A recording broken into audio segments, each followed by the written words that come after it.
Dear students, hope you are fine. My today's topic is English grammar and the lesson is verb. Vast is a vast syllabus, অনেক বড় syllabus lesson. So I am taking so many classes. So আজকে আমরা আলোচনা করব impersonal it. IMPERSONAL.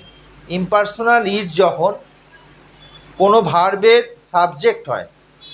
কি বললাম? Impersonal ইট যখন কোনো ভার্বের সাবজেক্ট হয় তখন সেই ভার্বকে ইমপার্সোনাল ভার্ব বলে। মনে রাখবে, ইমপার্সোনাল ইট যখন কোনো ভার্বের সাবজেক্ট হয় তখন সেই ভার্বকে ইমপার্সোনাল ভার্ব বলে। Number one, it rains. ইটটা সাবজেক্ট, এখানে rains RAINS। Number two, it Hales